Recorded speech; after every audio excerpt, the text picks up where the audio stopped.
Assalamualaikum warahmatullahi wabarakatuh. Alhamdulillah nahmaduhu wa nasta'inuhu wa nastaghfiruh wa na'udzu billahi min shururi anfusina wa sayyiati a'malina. May yahdihillahu fala mudilla lahu wa may yudlil fala hadiya lahu. Asyhadu an la ilaha illallah wahdahu la syarika lahu wa asyhadu anna Muhammadan 'abduhu wa rasuluhu wa safiyuhu min khalqihi wa khaliluh. Allahumma shalli ala Muhammad wa ala alihi wa sahbihi rasulillahi ajmain. Baik, sekarang kita akan membahas tentang kisah Nabi Saleh. Baik, kalau kita berbicara tentang Nabi Saleh alaihi salam, masih berbicara tentang Nabi keturunan Arab. Bahwasanya kemarin kita sudah berbicara keturunan Arab itu ada 4, itu Nabi Saleh, Nabi Hud, Nabi Saleh, Nabi Syuaib, dan Nabi Muhammad sallallahu alaihi wasallam. Kemudian secara silsilah, sebagaimana yang sudah kita bahas kemarin, bahwasanya kalau dahulu kita berbicara tentang Nabi Hud ya.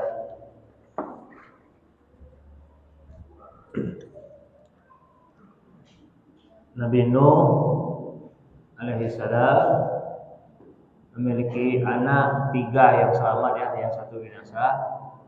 Sam, Ham, dan Yafis. Nah, dari sini Awad, Iram, kemudian Ad.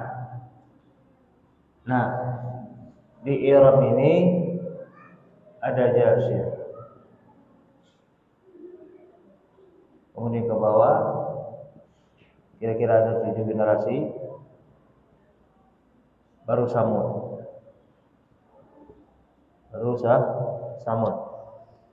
Baik. Kenapa dibuat 2 jalur? Karena seperti Al-Imam Qurtubi rahimahullah berpendapat bahwasanya kaum Samud keturunan Ad. Sebagian ulama menyebutkan dia keturunan Yasir sampai ke bawah. Jalurnya dari sini dia, bukan jalur sini. Makanya ada dua pendapat, 1 jalur ini, 1 jalur ini. Akan tetapi bertemu di Iram, nenek moyang mereka. Oke? Masih? Baik. Itu adalah kaum Samud. Jadi kita sekarang berbicara tentang Nabi Saleh. Di mana posisi Nabi Saleh, kaumnya?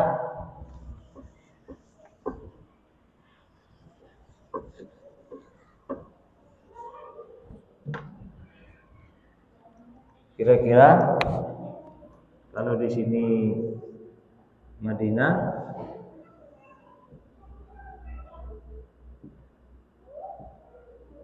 di sini ada Khaybar, kemudian ada Al-Ula atau Madainah Saleh,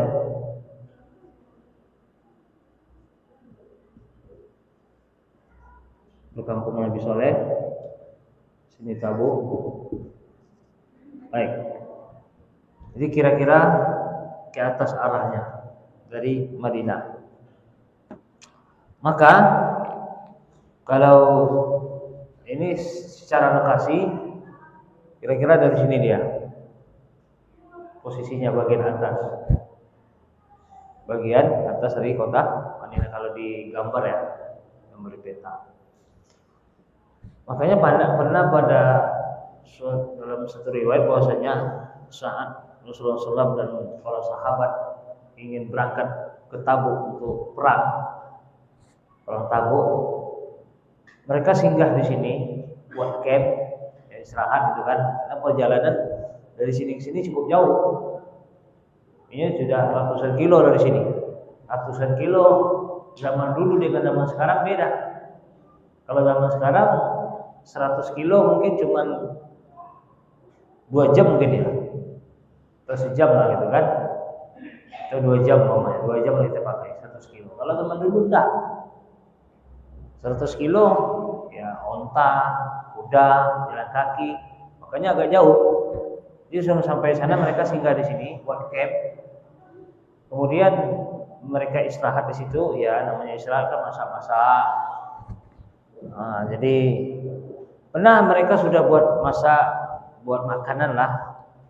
Karena di kampung yaitu kampung Nabi Saleh, tempat kaum Nabi Samud, tempat kaum Nabi Saleh, kaum Samud, tempat kaum Samud di sini. Tempat yang pernah diazab oleh Allah Subhanahu wa taala. Maka di daerah sini kan terkenal ada sumur ya, ada sumur-sumur, ada beberapa sumur-sumur itu kan. Nah, Nabi pada saat itu saat mereka istirahat, para sahabat mengambil air di sumur-sumurnya kaum Nabi Soleh. Masak daging, masak roti, kita masak apam, kita masak donat, apalah gitu kan. Intinya buat makanan lah. Akhirnya Rasulullah SAW memerintahkan sahabat untuk membuang makanan tersebut. Kalau makanan diserahkan kepada unta, kepada apa untuk makan itu, dibuang. Akhirnya Rasulullah SAW mengambil air dari sumurnya Nabi Soleh. Artinya di sini karena mereka mengambil air dari kaum yang pernah diazab oleh Allah Subhanahu wa taala, dari kampung yang pernah diazab oleh Allah, Rasulullah SAW perintahkan untuk dibuang. Untuk dibuang, enggak boleh diambil. Nah, barulah diambil dari untanya Nabi Saleh. Makanya di sini ulama menjelaskan, bahkan Nabi SAW mengatakan janganlah kita masuk ke negeri yang pernah diazab oleh Allah kecuali illa takuna baki, kecuali kita menangis, ambil iktibar dan pelajaran. Makanya kalau berwisata, jalan-jalan ke negeri yang di situ pernah diturunkan azab oleh Allah, kita nggak boleh, kecuali mengambil ibrah pelajaran dan menangis itu oh ini kenapa diazab dan seterusnya. Jelas. Tapi kalau hanya untuk selfie itu nggak boleh. Kalau di negeri yang pernah diazab oleh Allah. Kenapa? Kata Rasulullah, kenapa? Rasulullah khawatir ayusibakum misla ma asabahum. Saya khawatir kalian akan ditimpa azab sebagaimana mereka ditimpa azab. Makanya kita nggak boleh pergi ke negeri yang di situ tempat yang pernah diazab oleh Allah, kecuali kita memang ibrah, memang pergi ke situ tuh memang melihat, oh di sini ya, kenapa mereka diazab, kenapa mereka disiksa begini, oh ternyata kesalahannya begini begitu dan seterusnya. Tapi kalau hanya untuk selfie saja, dokumentasi saja, nggak usah. Oke, baik. Itu kira-kira silsilah Nabi Soleh sudah, lokasinya sudah. Sekarang kita mengambil kisah Nabi Soleh ini, ada dari surah Al-A'raf, ada dalam surat Hud, ada dalam surat Syu'ara, ada dalam surat Qamar. Ya, ada beberapa surat ya. Tetapi kita akan gabungkan beberapa surat ini, karena kalau kita mengambil dari satu surat, kadang ceritanya nggak nyambung. Maka perlu kita gabungkan beberapa surat ini supaya ceritanya itu nyambung dan enak didengar. Karena kadang-kadang kalau dia satu surat itu nggak sempurna ceritanya yang kita ambil, yang kita dapat. Kita mulai dari ada surah Al-A'raf, ada surah Hud. Wa ila Samud akhahum salihah, kepada kaum Samud kami utus saudara mereka. Jadi Samud itu adalah nama kaum, nama kabilah, nama kaum. Saudara mereka Saleh, artinya Nabi Saleh diutus dari kaum Samud, dari diri mereka. Jadi Nabi Saleh ini diutus kepada kaum Samud. Makanya nabi-nabi sebelumnya itu mereka hanya diutus kepada kaum-kaum tertentu. Berbeda dengan Nabi Muhammad SAW, itu diutus untuk seluruh manusia. Wa ma arsalnaka illa kafatan linnas, kami tidak mengutus engkau kecuali untuk seluruh manusia. Tapi kalau nabi-nabi sebelumnya hanya kaum tertentu. Nabi Hud kemarin kaum apa? Kaum Ad. Nabi Saleh kepada kaum Samud. Oke. Nah, apa materi, apa yang dibawa oleh Nabi Saleh alaihi salam? Qala ya qaumi ibudullaha ma lakum min ilahin ghairuh. Pertama yang dibawa oleh Nabi Saleh adalah yaitu tauhid, fokusnya kepada tauhid, fokusnya kepada tauhid. Baik, Tauhid. Ini metode dakwah Nabi Hud. Itu pertama tauhid, yaitu bagaimana mengajak mereka kepada tauhid. Itu seluruh nabi. Seluruh nabi, seluruhnya materi dakwah mereka adalah tauhid. Karena memang kaum Ad kemarin sudah dibinasakan oleh Allah Subhanahu wa taala yang kafir, yang tersisa hanya yang beriman. Nah, dari kaum Ad kepada kaum Samud ada sekitar 7 generasi. 7 generasi. Sementara umur umat terdahulu kan jawabannya panjang kan? Ratusan tahun. Anggaplah kita ambil katakanlah 200 tahun umpamanya, satu generasi umpamanya. Berarti kalau ada 7 generasi berapa tahun? 1400 tahun. Itu 1400 tahun itu cukup lama masanya. Maka tentu sudah ada perubahan, akidah sudah mulai berubah. Kenapa? Sudah beberapa generasi gitu. Maka setelah terjadi kesyirikan yang mana pada kaum Ad sudah bersih oleh Allah Subhanahu wa taala, orang-orang yang kafir, maka Allah Subhanahu wa taala kembali mengutus Nabi Saleh kepada kaum Samud yang setelah sekitar 7 generasi ditinggalkan oleh Nabi. Nah, sehingga ada yang menyimpang akidahnya macam-macam. Dan juga tentu ada perbaikan-perbaikan dalam masalah syariat. Yang maksudnya penyempurna, disempurnakan. Karena kata Nabi itu seluruhnya membawa agama Islam. Akan tetapi mereka masing-masing membawa agama, nih katakanlah ibaratnya buat suatu bangunan. Ada yang pondasi dulu, kemudian disempurnakan lagi, ada tiang disempurnakan lagi, ada dindingnya dan seterusnya. Nah, datang Nabi terakhir maka sempurnalah Islam itu. Baik. Jadi materi dakwahnya adalah tauhid. Tauhid.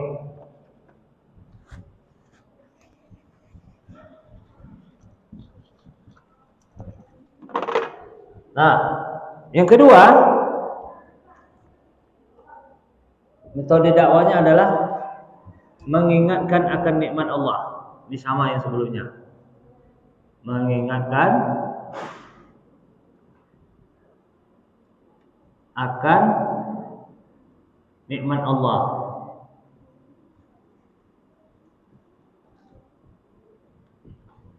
Oke. Apa bentuk nikmat Allah yang diberikan kepada kaum Samud? Maka disebutkan, "Wadhkuru iz ja'alakum khulafa'a min ba'di 'adi wa bawwa'akum fil ardi tattakhiduna min suhuliha qusura wa tanhituna al-jibala buyuta." Kata Nabi Saleh alaihissalam, ingatlah ketika Allah menjadikan kalian khalifah setelah kaum Ad. Artinya kaum Samud ini dijadikan pemimpin oleh Allah setelah kaum Ad. Kaum Samud ini yang berkuasa pada saat itu. Oke, itu nikmat, suatu nikmat.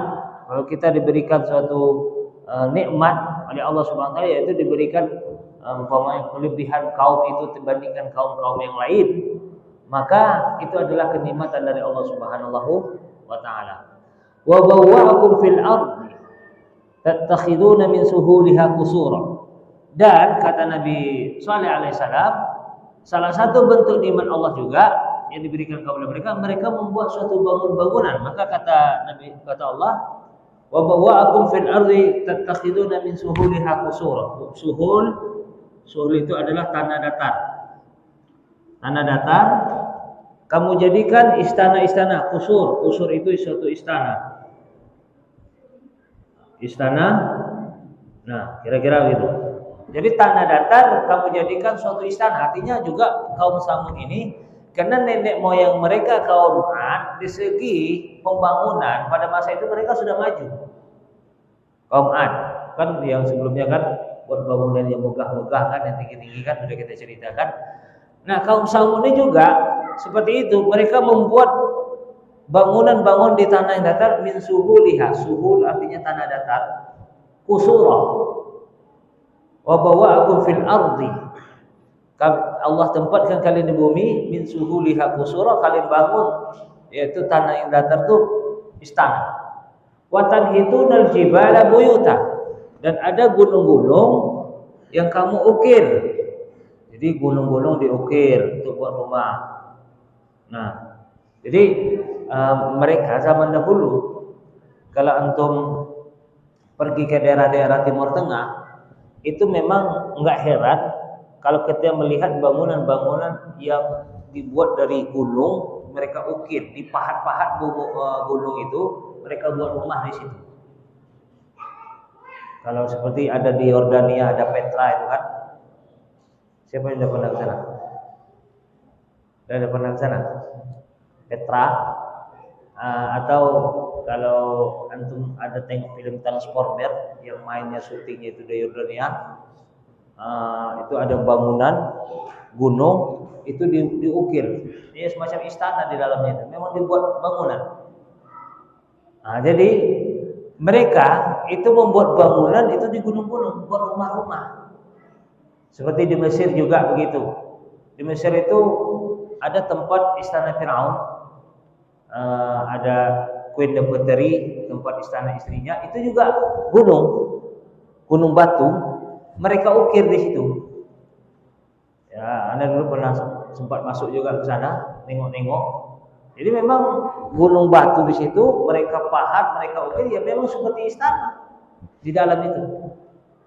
Di tempat ini ruang, mungkin di ruang rapatnya, ini ruang apanya gitu kan, di ruang istrinya, di ruang dapur, macam-macam di situ.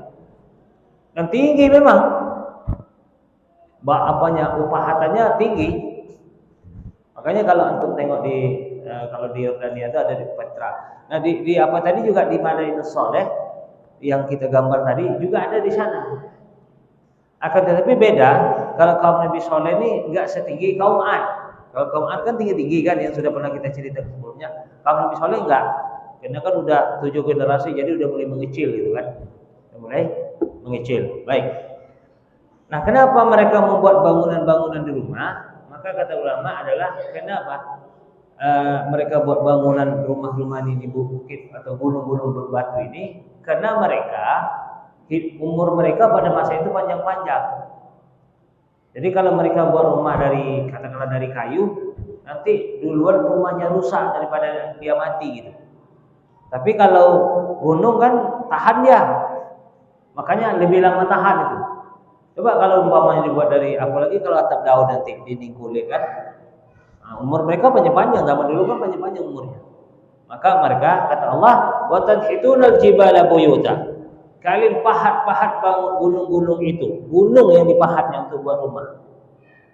Ya mungkin kalau kita pergi ke katakanlah umpamanya ke Sumbar yang banyak gunung kan, kalau umpamanya lintas ini aja lah, antara dari apa nih, dari Kampar nih sebelum sampai ke dekat Bukit Tinggi kan ada tuh gunung-gunung batu-batu tuh kan, kayak gitulah kira-kira. Jadi dipahat tuh, seperti di Harau tuh kan, ada Harau tuh, gunung batu tuh kan, dipahat di situ, dibuat rumah, memang dipahat, jadi dibuat semacam rumah di situ.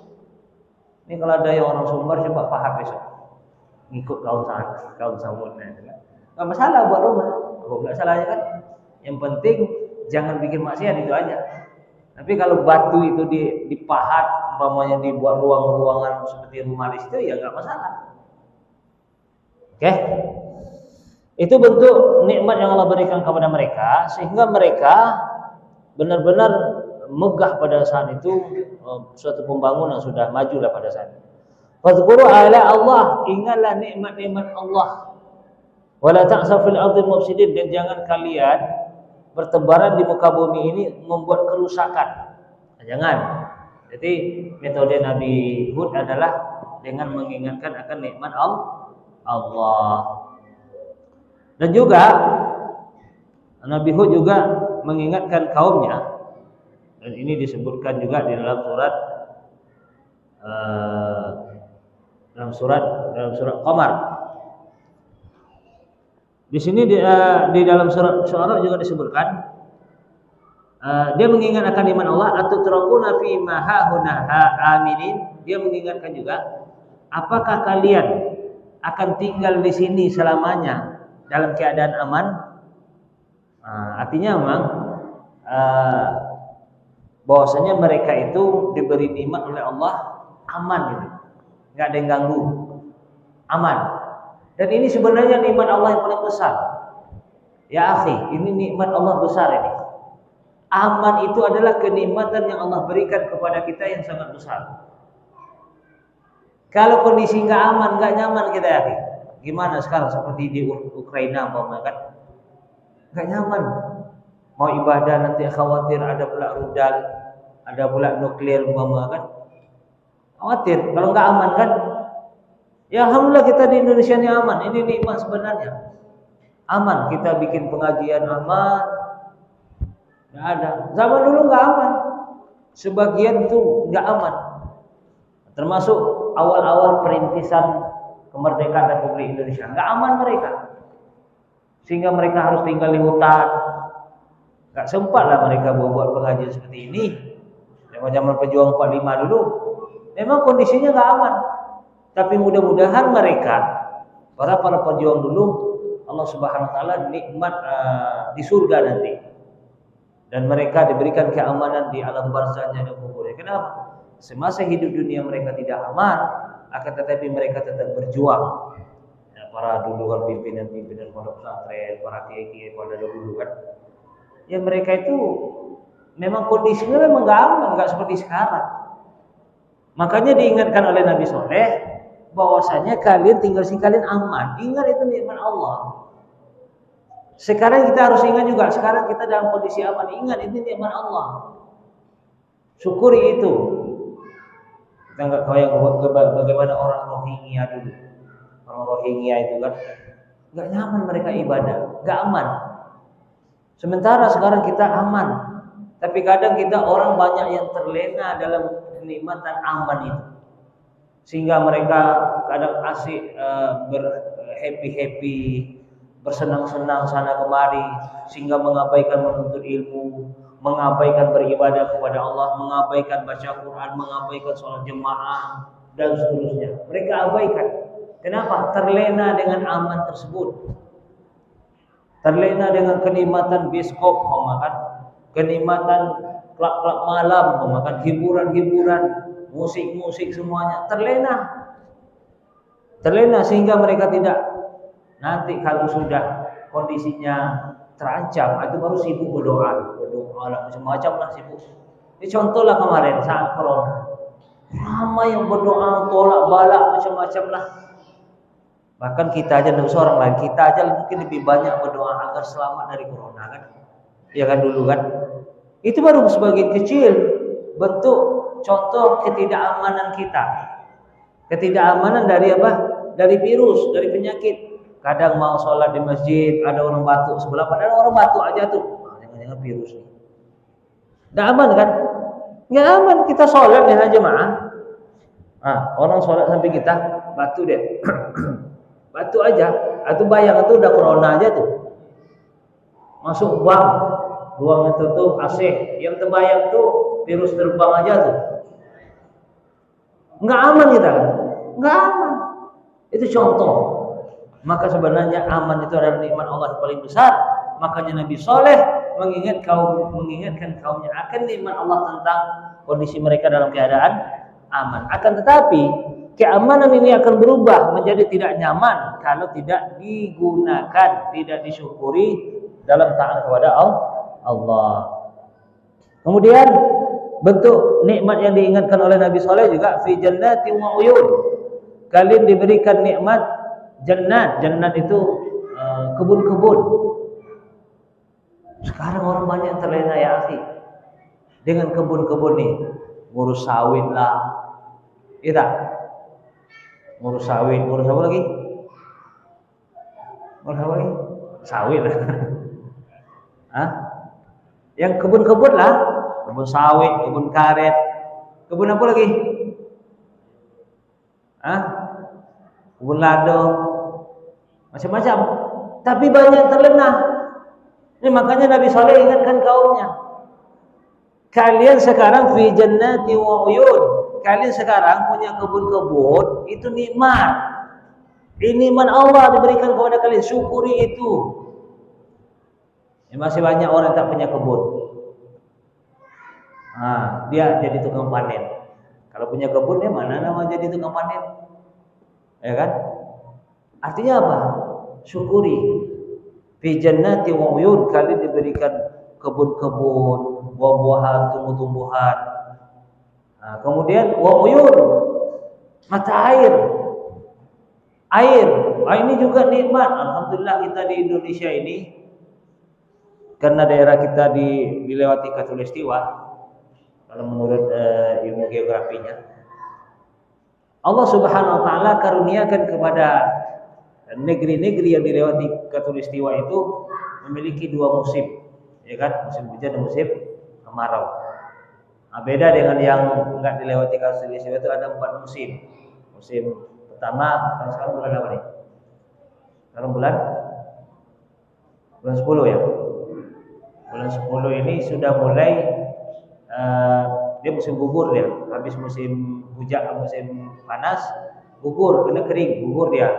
Nanti setelah gugur musim dingin. Nah, nanti bulan-bulan Desember 11, 12, 1, 2 itu musim dingin. Nanti setelah musim dingin baru musim semi, bersemi lagi. Nah, artinya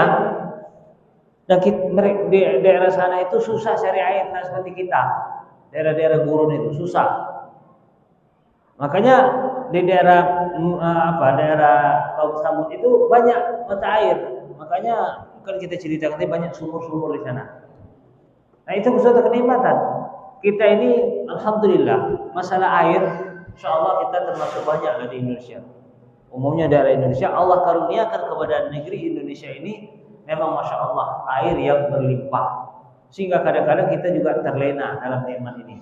Kita nggak kebayang, kita nggak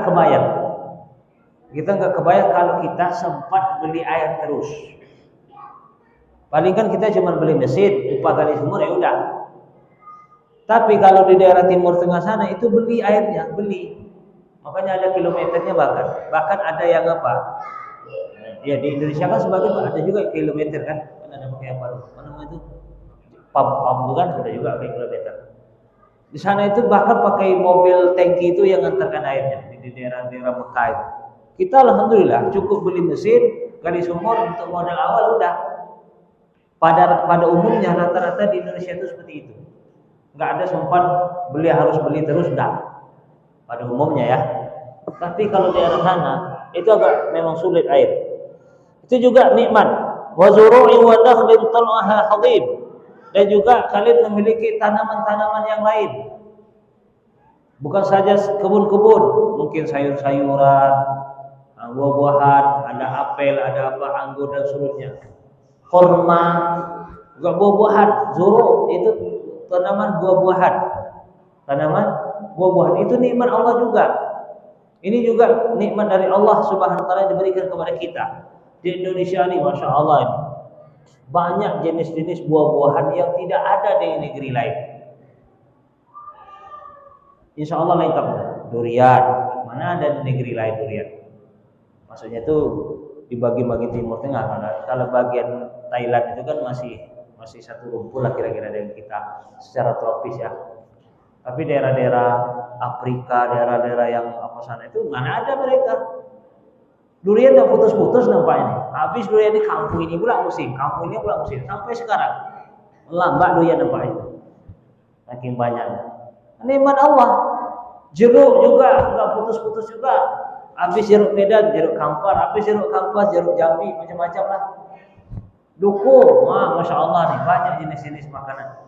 Jengkol petai mana ada? Di Arab Saudi cari jengkol akan jumpa. Bukan masalah bau, memang nggak ada di sana. Nggak ada jengkol petai apa gitu kan? Nggak ada kabau. Di sana memang susah. Kelapanya nggak ada. Kita kelapa banyak di sini. Makanya kalau kami di Mesir dulu kalau mau masak gulai itu santannya bukan kelapa tapi susu peras tuh. Di sana kan banyak dijual susu peras. Ya susu peras, susu asli, susu peras itu kan yang dijual pakai kilo. Bukan susu susu bubuk, tapi susu peras itu yang buat santan kami kalau untuk masak. Atau paling tidak ya susu yang halib ya mungkin yang apa itu kan. Nggak ada kelapanya kan. Kita masya Allah nih nikmat yang diberikan Allah kepada kita. Oke.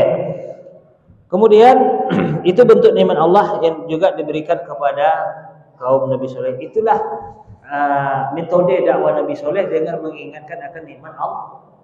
Maka ketika kita berdakwah juga kepada orang lain, ingat juga kita diberikan kenikmatan. Kita mungkin di antara kita ada yang punya kebun sawit, ada yang punya kendaraan, ada yang punya rumah, ada yang punya toko, ada yang punya apa lagi, bisnis-bisnis lainnya. Itu nikmat dari Allah Subhanahu wa taala. Ingat itu. Satu saat bisa saja Allah ambil. Bisa saja Allah ambil, tidak ada kekal abadinya. Oke? Baik. Kemudian metode berikutnya adalah dengan cara tarhib. Tarhib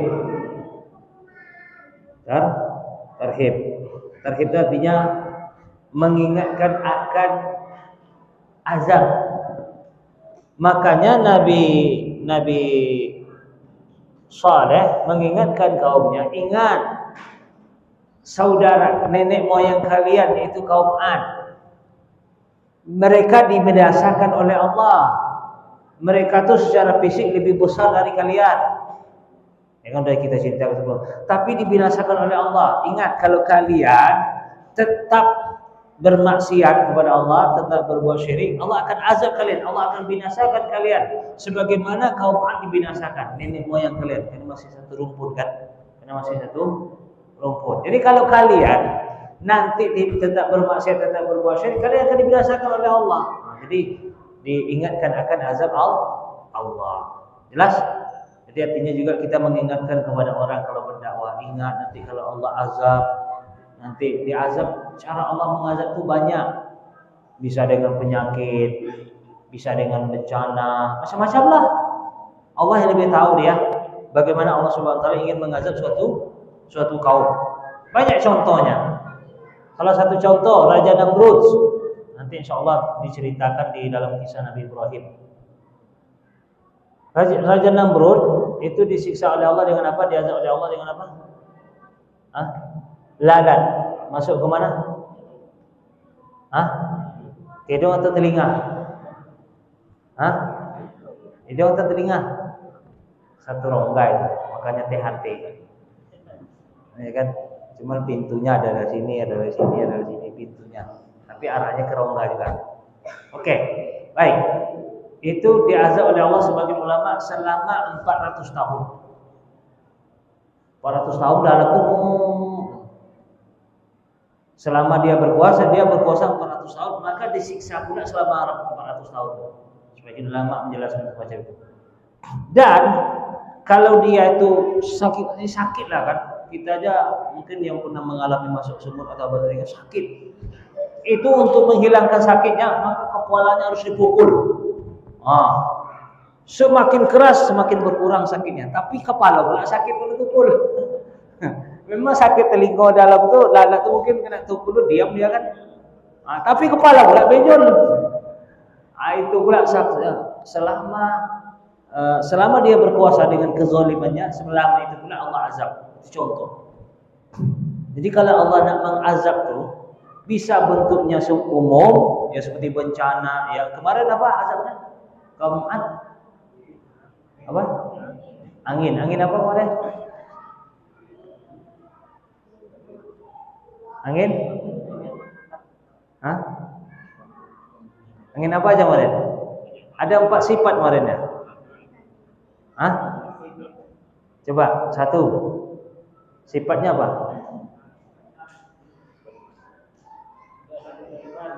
Ya, ada angin azabun alim. Terus apa lagi? Tanzi'un nas. Terus apa lagi?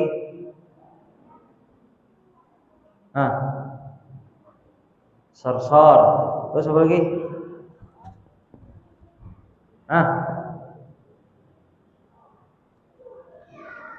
Baik, kita lanjut lagi cerita. Antum catat ya, kalau ada catat tinggal buka catatan. Kan ada. Kita udah catat semua sini boleh. Baik, kita fokus kepada Nabi Saleh. Intinya, kalau Allah ingin mengazab, itu Allah menggunakan caranya yang kita tidak tahu. Ada orang diazab dengan sifatnya pribadi, ada yang sifatnya umum. Oke, itu diingatkan akan yaitu tarhib, dengan mengingatkan kepada mereka akan azab Allah, akan siksa Allah dan sebagainya. Kemudian bagaimana sikap kemudian juga bentuk nikmat Allah yang diingatkan oleh Nabi Saleh, bahwasanya ini digabungkan ya antara tarhib dan targhib. Targhib itu artinya motivasi, ada ancaman. Kalau tarhib itu mengingatkan akan ancaman, kalau targhib itu motivasi. Apa motivasinya? Kalau kita lihat di sini bagaimana Allah Subhanahu wa taala menyebutkan, huwa ansha'akum minal ardh wasta'marakum fiha. Dialah Allah Subhanahu wa taala yang menjadikan kalian di bumi ini dan menjadikan kalian pemimpin membangun bumi ini. Fastaghfiruhu tsumma tubu ilaih. Dan mohonlah ampun kepada Allah dan bertobatlah kepadanya. Nah, ini adalah bentuk motivasi atau targhib. Perhatikan ini, fastaghfiruhu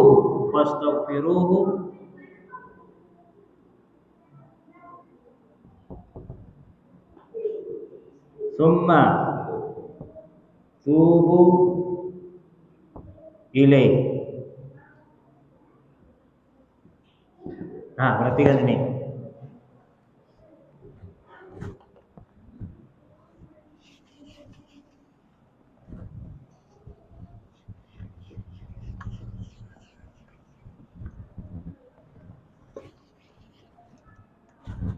Fastaghfiruh, mintalah ampun kepada istighfar.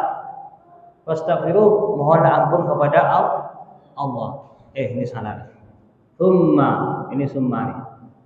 Summa tubu ilaih. Summa, kemudian bertaubatlah kalian kepadanya. Artinya apa? Kita kalau buat dosa enggak cukup hanya istighfar. Enggak cukup hanya istighfar, akan tetapi harus disertai dengan taubat. Umpama dulu kita pernah buat riba, astagfirullah, enggak cukup itu. Maka harus ditambah tubu ilaih, taubat. Apa itu taubat? Tabaya tubu, asal katanya artinya kembali. Maknanya taubat itu kan salah satunya berniat untuk tidak mengulangi lagi. Kemudian kalau berhubung dengan hak orang lain harus dikembalikan. Kemudian harus mengganti kesalahan dengan kebaikan. Mengganti kesalahan dengan kebaikan. Artinya kalau dulu kita pernah memutuskan hubungan silaturahim, maka cara taubatnya sekarang menjalin. Paham? Kalau dulu sering mengambil hak orang lain, maka cara taubatnya kalau orang itu sudah tidak ada lagi, bersedekah untuk mereka yang sudah kita ambil haknya. Kalau orangnya masih ada, kembalikan. Kalau orangnya sudah meninggal, atau orangnya sudah nggak tahu lagi entah kemana perginya, maka kita bersedekah dengan niat untuk dia. Paham? Wadih? Baik. Nah, artinya fastaghfiruh, mohonlah ampun kepada Allah. Jadi nggak cukup hanya sekadar istighfar. Akan tapi tsumma tubu ilaih, disertai juga dengan taubat. Wadih? Baik. Kemudian sikap kaum mereka, kaum saleh. Apa sikap mereka terhadap Isa? Cepat kali. Serius lah? Serius? Cepat kali. Macam mana? Selesai lagi. Break dulu. Break. Oke, break.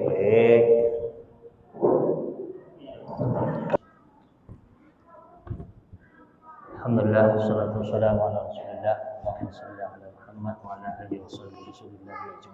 Baik, kembali kita kepada kisah Nabi Saleh. Sekarang sikap kaumnya.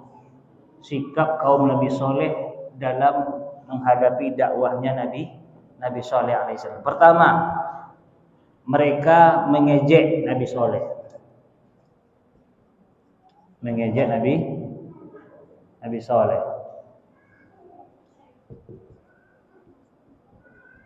Diejeknya.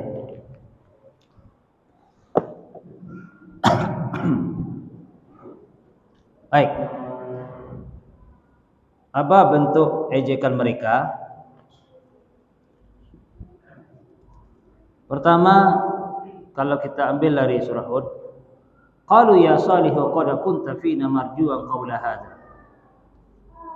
Hai Soleh, sebelumnya sebenarnya kami sangat berharap ente ini pemimpin kami, penolong kami dalam menyembah berhala-berhala kami. Jadi istilahnya Nabi Soleh ini kan dari kaum Samud.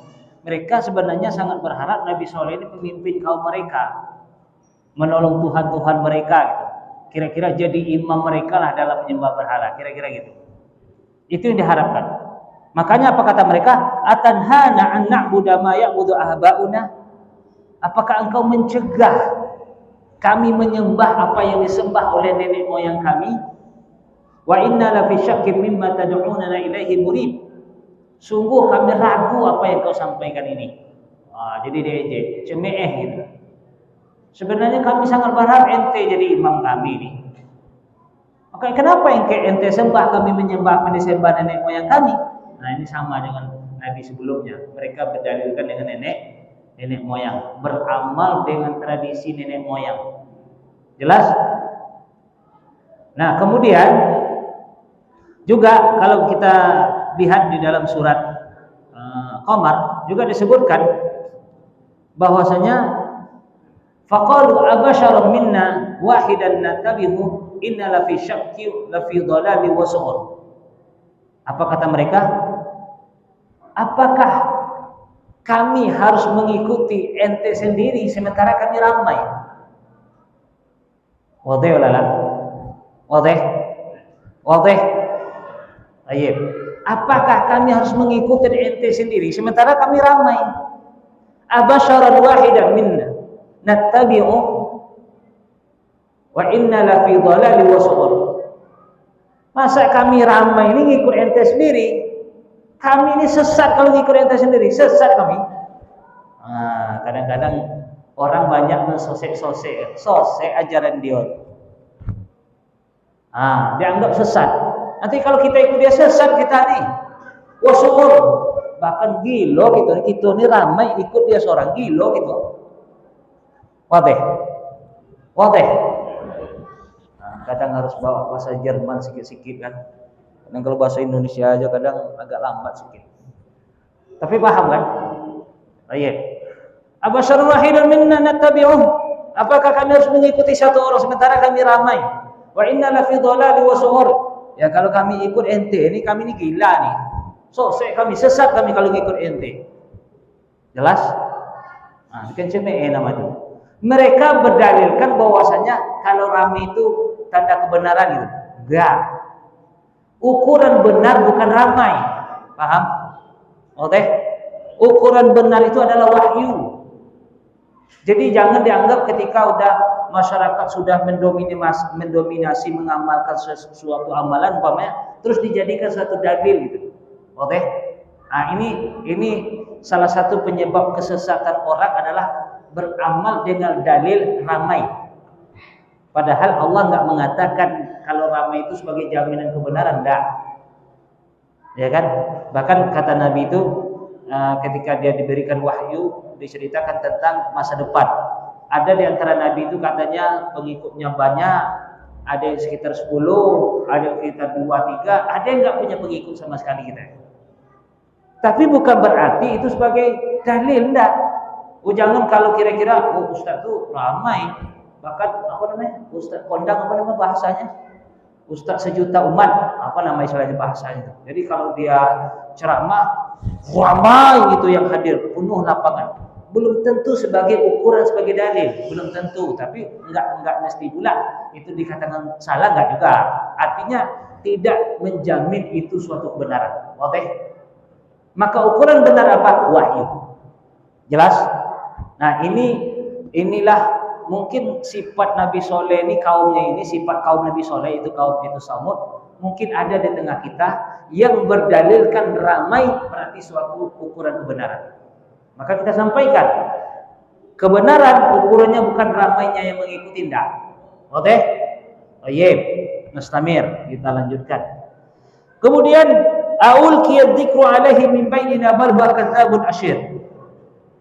Apakah kita tadi dikatakan mengejek ya CME ya. Kemudian apakah kepada dia diturunkan wahyu? Di antara kita artinya sebanyak-banyak ini ramai kok wahyu turun kepada dia. Bal huwa kadzdzabun asyir, akan tetapi dia ini adalah seorang pendusta. Jadi coba Nabi Saleh dikatakan sesat, gila, pendusta lagi, pembohong. Artinya mereka itu sebenarnya iri. Kenapa diturunkan wahyu kepada Nabi Saleh, kok enggak kepada kami? Aqul qiya dzikru alaihi min baini. Ya semacam bertanya tuh. Kok wahyu turun kepada dia? Kan cemeh. Kadang-kadang rasa iri inilah, rasa hasad, hasad sama orang lain. Kadang-kadang kita macam itu sifat kadang-kadang kita. Kalau ada orang lebih pandai dari kita, cemeh. Dia tuh masih di bawah ana lah gitu. Kadang ada semacam cemeh itu. Ya kan? Hati-hati. Ini juga ternyata sifatnya kaum Nabi Saleh, yaitu kaum Samud. Maka disebutkan di situ, maka kata Allah, saya'lamuna ghadan manil kadzdzabul asyir. Maka kelak kalian akan mengetahui siapa sebenarnya yang pendusta. Oke? Kemudian bentuk cemeh mereka kepada Nabi Saleh alaihi salam, mereka berkata kepada kaum mereka, perhatikan yang ada dalam surat Al-A'raf, qala al-ma'ul ladzina istakbaru min qaumihi lil ladzina su'ifu liman amana minhu ata'lamuna anna salihan mursalun min rabbih. Jadi mereka ni apa katanya? Berkatalah orang-orang yang sombong, ya pemuka-pemuka lah. Kan sudah kita bahas sebelumnya kan, yang menentang tu biasanya dakwah tu pemuka. Nabi Nuh yang menentang pemuka, Nabi Hud yang menentang pemuka. Nah, sekarang itu juga lagi. Jadi yang menentang itu bukan orang-orang biasa, orang-orang berpengaruh, orang yang berduit, kepala suku dan seterusnya. Intinya orang-orang besar. Paham? Oke. Nah, apa kata mereka? Qala al-mala'u allazina istakbaru min qaumihi lil ladzina istud'ifu. Berkatalah orang-orang yang sombong, pemuka-pemuka mereka tadi yang sombong-sombong lah gitu kan. Kepada siapa? Kepada pengikut-pengikut Nabi Saleh yang lemah. Jadi pengikut Nabi itu awalnya pada umumnya itu diikuti oleh orang-orang yang lemah. Makanya Raja Heraklius, Raja Romawi, saat Abu Sufyan menceritakan tentang sudah ada nabi terakhir, Heraklius bertanya, coba ceritakan ciri-cirinya. Salah satunya pengikutnya itu orang lemah atau orang-orang yang besar? Orang lemah katanya. Artinya salah satu ciri nabi memiliki pengikut orang-orang yang lemah, orang susah, orang miskin, orang-orang apalah, tidak ada pengaruh itu. Oke, awal-awalnya seperti itu. Oke, jadi berkatalah orang-orang sombong yang pengaruh-pengaruh tadi memprovokatori orang-orang yang lemah, pengikut Nabi Saleh. Ata'lamuna anna salihan mursalun min rabbih? Kalian tahu enggak? Nabi Saleh itu bahwasanya dia ngaku-ngaku jadi rasul. Kalian tahu? Apa kata orang yang lemah tadi? Inna bima ursila bihi mu'minun. Kami beriman apa yang dibawa oleh dia, Nabi Saleh. Kata orang-orang lemah tadi. Kata orang yang sombong, enggak, kami enggak beriman. Wa inna apa kata mereka? Qalu inna bima ursila bihi mu'minun. Orang-orang lemah tadi berkata, kami beriman apa yang dibawa oleh Nabi Saleh. Qala allazina istakbaru inna billazi ursila bihi kafirun.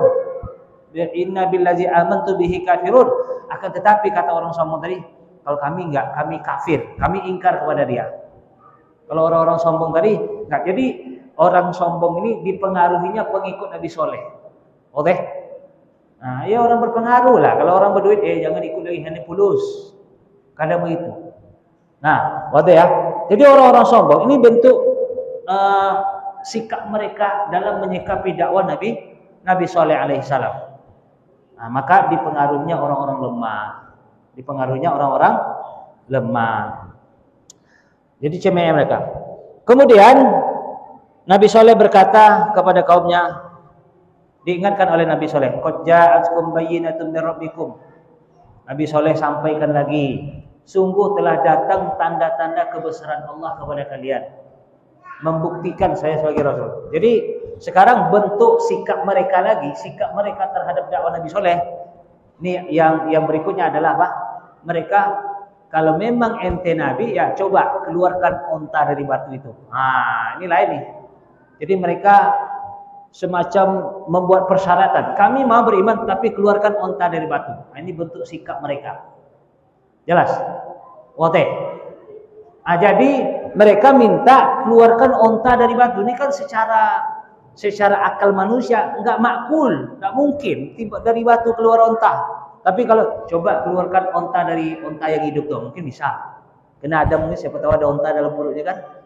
Nah, tapi ini namanya persyaratan takjiziyah, artinya persyaratan yang kira-kira Nabi Soleh nggak akan mampu nih.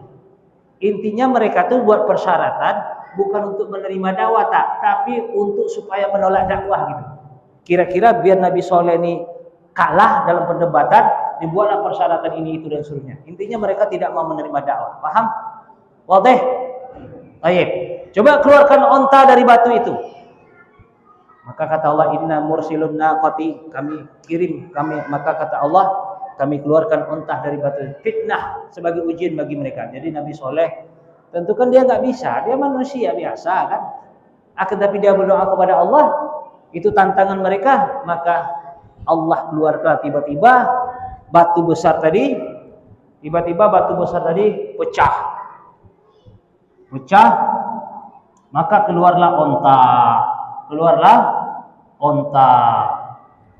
Nah, keluar ontanya onta bunting pula tuh, bunting besar, tinggi, berwibawa lah ontanya. Nah, makanya hadhihi naqatullahi lakum. Ini adalah naqatullah, naqatullah. Ini dinamakan oleh sebagian ulama naqatullah, onta Allah. Onta Allah. Kenapa dinamakan onta Allah? Ini berarti menandakan spesial. Contoh, rumah Allah. Rumah Allah berarti ini spesial nih kalau disebut rumah Allah tuh. Rasulullah, utusan Allah, berarti spesial. Sekarang onta Allah, berarti spesial. Wadih? Baik. Kenapa disebut naqatullah? Perhatikan. Pertama, dia keluar dari batu, tidak melalui proses dilahirkan. Ini spesialnya. Kemudian langsung besar. Kalau dari kecil besar itu mungkin apa kan? Ini tidak langsung besar dia. Kemudian apa lagi? Susunya banyak. Kemudian tidak melalui proses perkawinan adanya dia itu. Tidak melalui proses perkawinan. Artinya dia ada tanpa adanya jantan betina. Berarti ini spesial nih. Wadih? Maka disebutlah onta Allah. Air susunya banyak. Saking banyaknya bisa minum orang sekampung. Namanya onta Allah. Jelas? Maka Nabi Soleh berkata, wala tamassuha bisu'in fayakhudhakum 'adzabun alim. Janganlah pertama. Jadi Nabi Soleh setelah mereka menentang, tadi kan mereka apa? Kalau memang apa? Coba keluarkan onta dari batu. Datang onta. Tak mau juga beriman. Kalau memang dasarnya tak mau iman, mau apapun tidak mau. Oke, kemudian setelah keluar onta, Nabi Soleh berkata, pertama, jangan kalian ganggu. Wala tamassuha bisu'in. Jangan kalian ganggu dia. Ini persyaratan dibuat oleh Nabi Soleh. Mereka persyarat keluar onta. Sekarang Nabi Soleh buat persyaratan lagi. Wala tamassuha bisu'in. Jangan kalian ganggu dia. Jangan kalian ganggu, jangan kalian halang-halangi. Kalau dia mau makan, jangan dihalang-halangi. Kemudian wazaruha ta'kul fil ardillah, dan biarkan dia makan di bumi Allah. Artinya kalau dia makan rumput sini biarin, jangan diganggu. Oke? Kenapa? Karena ini onta Allah. Yang dimakannya pun di bumi Allah, rumput ciptaan Allah. Maka jangan ganggu. Oke? Kemudian apa lagi? Walakum syirbun yaumil ma'lum. Dia memiliki jadi ada sebagaimana kita sebut tadi di kampung Nabi Soleh itu kan ada sumur Nabi Soleh. Nah, satu hari dia minum dari sumur ini, satu hari kalian. Jadi giliran. Hari ini onta tuh minum. Besok kalian lagi. Besok onta lagi, gilir-gilir. Oke? Karena onta ini sekali minum banyak. Sorenya tiba-tiba air susunya banyak. Nikmat air susunya. Makanya bisa minum satu kampung. Banyak. Tapi ya satu hari dia minum, ya jangan ganggu. Jelas? Oke? Itu pesan Nabi Soleh. Pertama tadi apa? Jangan ganggu. biarkan makan di mana saja dia mau. Kemudian ada jadwal minum gitu. Nah, giliran jadwal dia minum, jangan kalian ikut campur, jangan ganggu jadwal dia. Ganti-gantian. Paham? Oke? Baik. Kemudian setelah mereka buat persyaratan seperti itu, jadi onta ini berwibawa. Kalau dia katakan ini ada padang rumput, ketika giliran ternak-ternak kaum Samud itu katakanlah ada kambing, ada sapi, makan di situ, tiba-tiba datanglah onta Nabi Soleh. Semuanya pada lari. Onta berwibawa, ya kan? Orang lagi makan nih, kambing-kambing, sapi lagi makan di situ, bawa makan, datang onta Nabi Soleh. Semuanya pada lari. Oke, paham ceritanya? Oke. Tentu kalau sekali dua kali oke lah. Tentu kalau sering, tentu kaumnya marah pula. Ini onta ini tidak bisa biarin nih. Kambing kita tidak bisa makan apa ini. Nah, kalau giliran musim panas umpamanya di sini kambing-kambing orang umpamanya lagi berjemur, umpamakan datang dia pada lari. Ya mungkin wibawanya tinggi, namanya onta langsung besar kan. Mungkin pada takut, sakti mungkin kan ontanya. Ya keluar dari batu. Onta sakti mungkin kan. Jadi makanya binatang-binatang lain itu pada takut ya kalau ada onta Nabi Soleh. Makanya orang nih pada sakit hati juga macam nih. Ini nggak bisa dibiarin onta nih, harus kita bunuh nih. Cuman orang mau bunuhnya takut juga. Karena kan onta keluar dari batu nih, ini nggak main, bukan sembarangan onta nih, bukan kaleng-kaleng onta ini. Tapi onta sakti nih. Maka orang itu pikir juga gimana cara bunuhnya. Mau ente bunuh, ente bunuh. Jadi pada takut. Akhirnya mereka bermusyawarah gimana cara bunuhnya. Jadi ada namanya Kidar atau Kudar, nama orang ini bin Salib. Dia anak dalam biografinya anak zina, orang katakanlah preman lah kalau bahasa kitanya. Preman yang tak apalah, yang jahat lah gitu. Yang enggak beres lah kira-kira gitu, preman. Jadi preman ini diperalat orang, diprovokatori orang, ente mau nggak bunuh. Jadi ada namanya wanita namanya Unaiza. Unaiza ini adalah seorang wanita istri pembesar kaum Samud. Dia punya anak putri 5 orang. Nah, punya anak putri 5 orang. Jadi dia umumkan siapa yang berani, siapa yang bisa bunuh onta Nabi Soleh, saya kasih hadiah putri saya. Saya kasih hadiah putri. Dan putrinya Unaiza ini wanita yang tercantik di kaum Samud. Siapa tak semangat? Ya kan? Apalagi preman. Preman ini nampak saat dia diperlihatkan buka cadarnya nampak cantiknya, tambah semangat lah dia. Nama preman. Jelas? Akhirnya si Kidar ini dia tunggulah kapan saat onta Nabi Soleh ini lewat. Akhirnya Kidar dibunuhnya lah onta Nabi Soleh. Jadi saat diperlihatkan wajah wajah putri Unaiza tadi yang cantik, dia tercantik di kaum Samud, tambah semangat dia bunuh kan. Padahal orang tuh mikir-mikir kalau orang karena ini nggak beres orangnya, jadi dikompori dengan wanita cantik, semangat dia. Kalau orang beres tadi pikir-pikir juga bunuh onta tadi, takut kan? Karena dia nggak beres ya preman, akhirnya dia bunuh onta tersebut. Akhirnya matilah onta. Maka Nabi Soleh berkata, "Tamata'u fi darikum salasati ayyam." Karena tadi sudah dipesan, jangan kalian ganggu aja nggak boleh, apalagi dibunuh. Kalau kalian ganggu nanti kalian akan ditimpa azab. Ternyata mereka bunuh pula. Maka kata Nabi Soleh, "Tamata'u fi darikum salasati ayyam." Bersenang-senanglah kalian di rumah kalian selama 3 hari saja. Setelah pembunuhan onta ini, tunggu 9 hari. Masalahnya ini pembunuhan berencana masalahnya. Pembunuhan berencana, rapat mereka. Rapat itu kan, rapat untuk membunuh onta. Ya berencana namanya, pembunuhan berencana. Pasalnya berat karena mereka kompak satu kampung, berencana musyawarah untuk membunuh ini, berarti pembunuhan berencana. Maka kena pasal 340. Harus dihukum mati. Akhirnya mereka kata Nabi Soleh, silakan kalian bersenang-senang selama 3 hari. Kalian akan ditimpa azab. Kan berarti hukuman mati itu, kena ditimpa azab. Hari pertama mulai ketakutan. Gimana ini? Awak udah bunuh gitu kan? Orang tuh takut juga sebenarnya. Tadi preman tadi. Padahal yang bunuh satu orang, tapi Allah nisbahkan kepada semua orang. Kenapa? Karena mereka sepakat dalam membunuh itu. Makanya semuanya kena. Walaupun yang membunuhnya tukang eksekutornya satu orang, tukang bunuhnya satu orang, tapi dinisbahkan kepada semua. Karena mereka apa? Sepakat. Oke, baik. Akhirnya karena mereka mikir tadi diancam 3 hari kalian silakan. Oh, berarti kita ini tanggung nih. Karena sudah mandi, mendingan mandi sekalian. Kita harus bunuh Soleh dan keluarganya semuanya. Akhirnya mereka musyawarah lagi. Wa kana tis'atu rahti. Ada 9 orang. Jadi ada 9 orang pula yang ditugaskan untuk membunuh Nabi Soleh dan keluarga. 9 orang.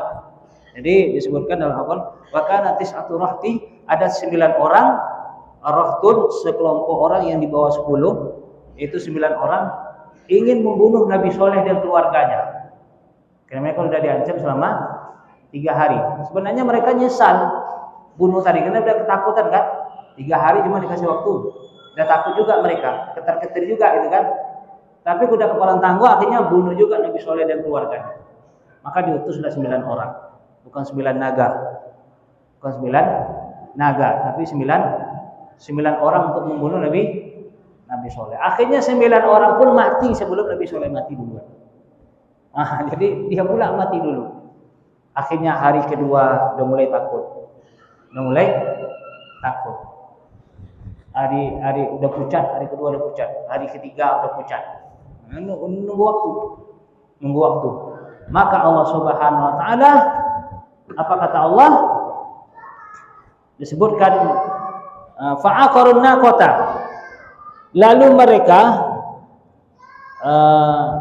membunuh onta tersebut, bahkan mereka bukannya menyesal, akan tetapi menunggu waktu 3 hari itu mereka udah ketakutan sebenarnya. Tapi apa kata mereka? Wa qalu ya Shalihu tina bima ta'iduna in kunta minal mursalin. Kalau memang ente bilang 3 hari azab, mana azabnya? Oh, ditantang pula Nabi Soleh. Mana azabnya? Ente bilang tadi tunggu 3 hari. Kalau sudah bunuh ini tunggu 3 hari, sampai 3 hari tunggu azab Allah. Bahkan mereka nantang, mana azabnya? Ceme'eh. Kemudian apa kata Allah? Fa'akhadhathumur rajfah. Maka akhirnya ditimpa azab. 1, rajfah. Rajfatun.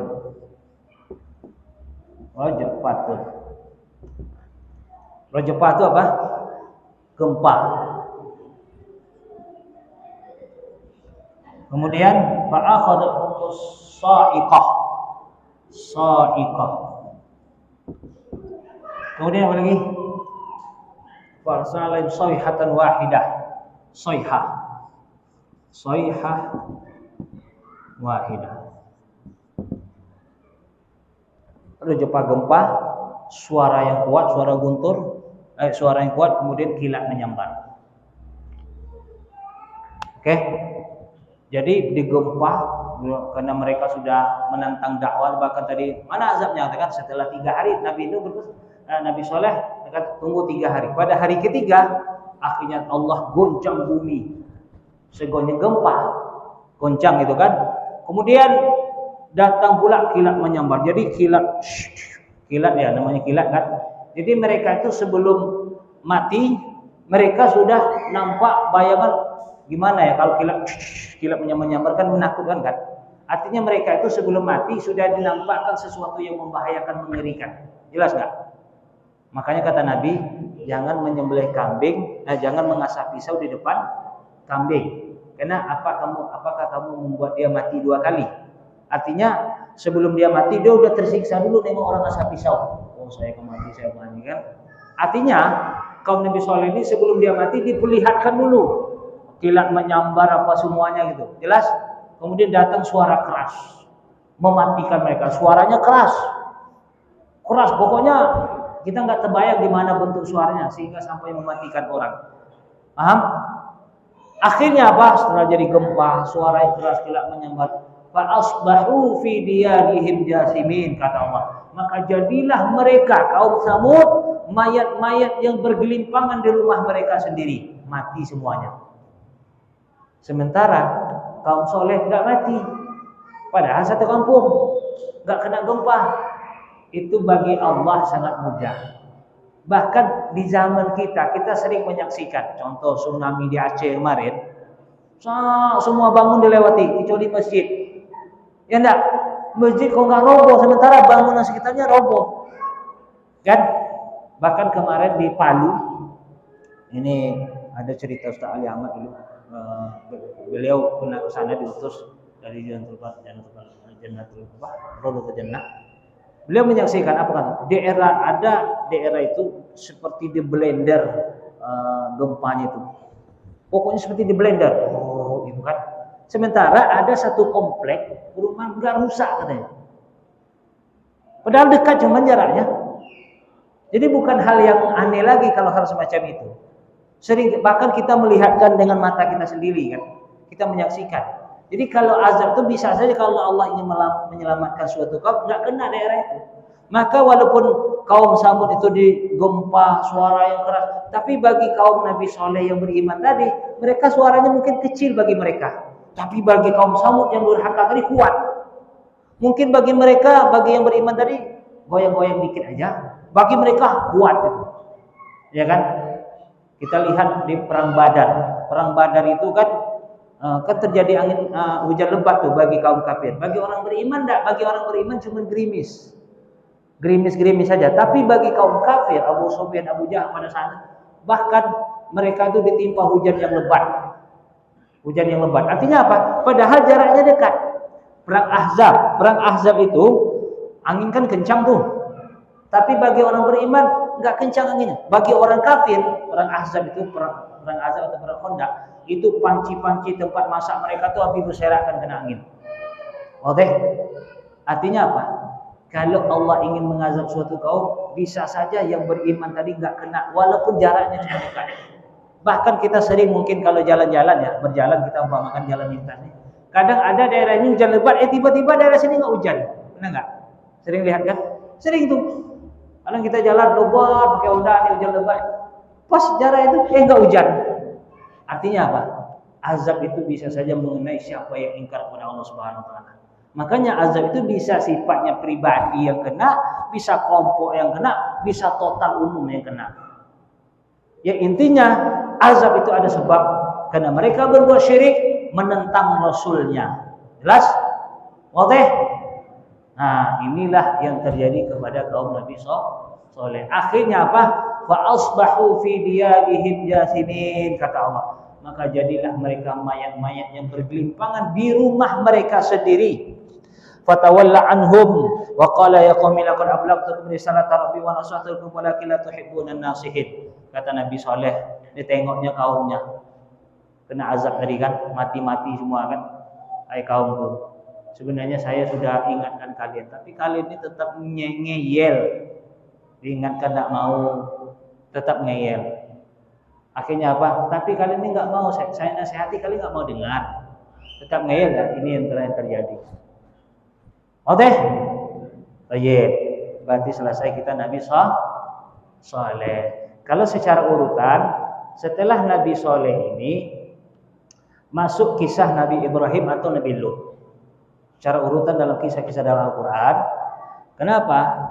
Antara setelah Nabi Saleh, padahal Nabi Arab itu kan ada Nabi Syuaib, tapi Nabi Syuaib setelah Nabi Saleh, dalam urutan Al-Quran ada kisah Nabi Ibrahim, dalam surah yang lain ada kisah Nabi Lut.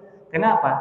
Nabi Lut dan Nabi Ibrahim ini sepupuan lah, anak saudara ayahnya, ya sepupuan namanya kan. Jadi masih dalam satu masa. Makanya dalam satu surat setelah Nabi Saleh ada bercerita tentang Nabi Lut, dalam ayat lain ada kisah Nabi Ibrahim alaihissalam.